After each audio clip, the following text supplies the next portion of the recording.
about the baseball game, I think we can honestly say this is the biggest one of the year. I mean, we could have spent the entire show talking about Jim Schlossnagle and how Jace Levelette and Ryan Prager and Caden Sorrell and all these guys who played under Schlossnagle, recruited under him, how emotional this return to face their former coach is going to be, playing in Austin against the number one team, who, credit to Texas, they look like the best team in baseball right now.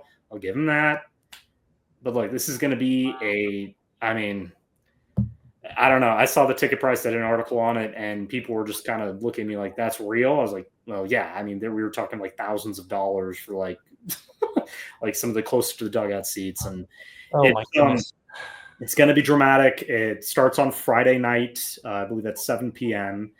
It's going to be nationally televised, and it's probably going to be the most watched college baseball series of the season, I would think. But yeah, I think that Saturday game at 2:30, you're going to see, especially whoever wins game one. Yes, that game two is going to be electric either way. Yes, that's the thing. I personally would love to see kind of, A&M pull what they pulled against South Carolina and Arkansas recently. Get that game one. And I think they have a chance. You got Ryan Prager on the mound to start. Just give us a clean inning. I think that a lot of fans have put their conspiracy theory hats on and been like, he's saving his best for now.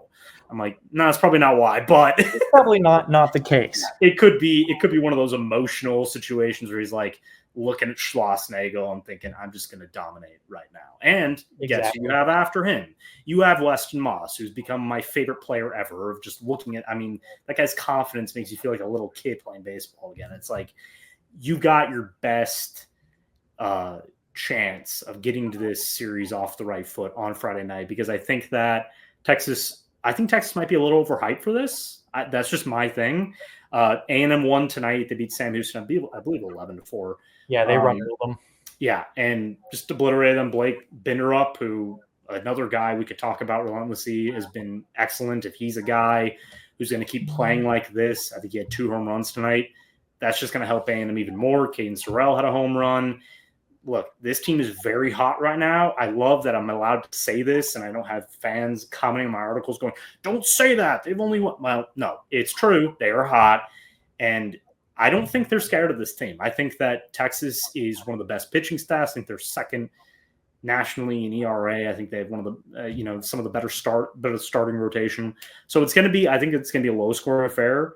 But what we have to remember is that, and this is the biggest key, is that A&M's power at the plate has been phenomenal. Let's see tonight. I think they're up to like 69 or 70 home runs now, which last time I checked, it was like 18th nationally.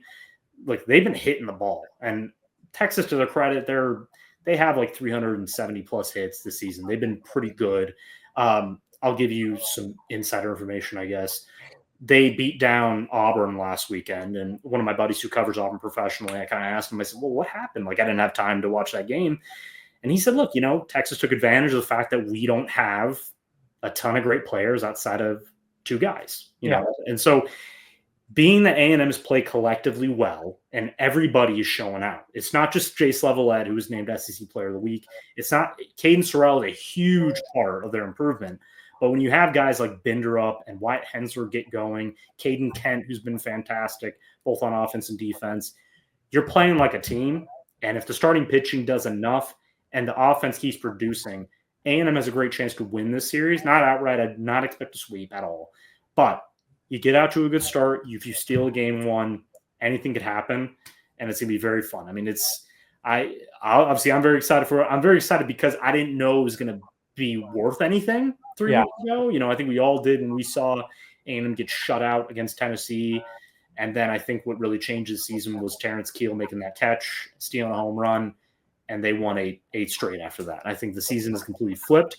Shout out to Terrence Keel, who had his first home run tonight, which what a great night. Last couple of weeks for Terrence Keel. Oh, I know. I am so happy for that guy. I love that kid. I think we're talking about representatives of A&M. He's going to be a superstar for them for years to come. Obviously, his dad, Terrence Keel, rest in peace, who passed away years ago. He's carrying on that legacy. It's fantastic to see. That game is on Friday night, and I believe it's going to be on ESPN2. I'd have to. It should be. It should be ESPN2. I think we may get a switch for Saturday. And Probably SEC Network or something, but it's going to be nationally televised. So for all the people who have issues with ESPN Plus and SEC Plus, which I've seen a lot of that, you won't have to worry about that. No, you don't have to worry at all.